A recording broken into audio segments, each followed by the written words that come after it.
சென்னையிலிருந்து நமக்காக நம்ம விழாவில் கலந்து கொள்ள வேண்டும் என்று இங்கே வருகை வந்திருக்கக்கூடிய நம் குலத்தோன்றல் பெருந்தலைவர் மக்கள் கட்சியினுடைய காசபுரி அண்ணன் என்ஆர் தனபாலன் அவர்களை வருகிற உங்கள் பலத்தக்கரம் வரவேற்கின்றேன். அது பெருந்தலைவர் மக்கள் கட்சியினுடைய நிறுவன தலைவர் பாசபுரி அண்ணன் என்ஆர் தனபாலன் அவர்கள் இப்பொழுது உங்கள் முன் உரையாற்றுவார்.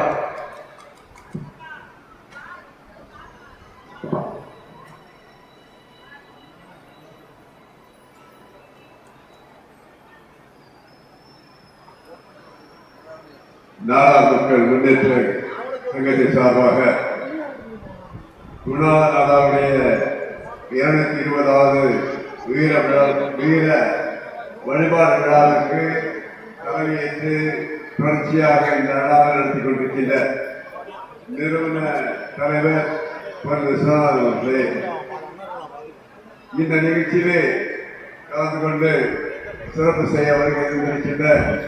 கரும்பு மாவட்டத்திலிருந்து வருகை இருந்திருக்கிற அறிவித்தவர் லோகநாதன் அவர்களை கூட்டத்தில் பெண்ணால் காப்பவர்களே,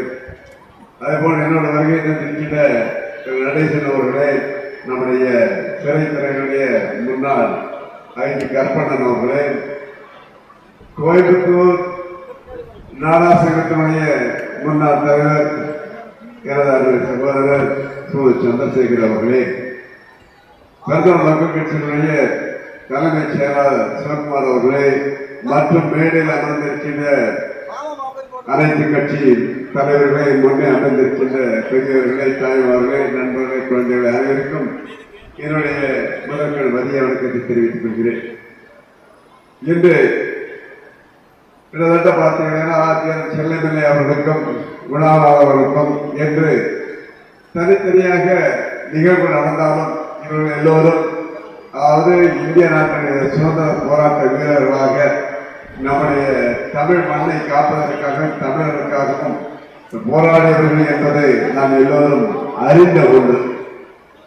இன்று ஆனால் அதே சமயத்தில் பார்த்தீங்கன்னா இன்று முதல்வர்கள் வரை அதாவது முன்பு பார்த்தீங்கன்னா தீரன் சின்னவனுடைய சிலைக்கு கடந்த முறை இந்த முதல்வராகட்டும் அதற்கு முன்பிருந்த எடப்பாடியாராகட்டும் இல்லை என்றால்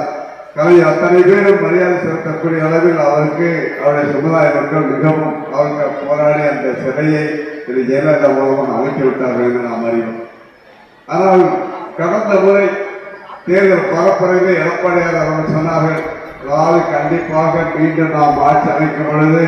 குணாநாத் அவர்களுக்கு நான் மணிமண்டபம் அமைப்போம் என்று சொன்னார்கள். உண்மையில் அதாவது இதை பொறுத்த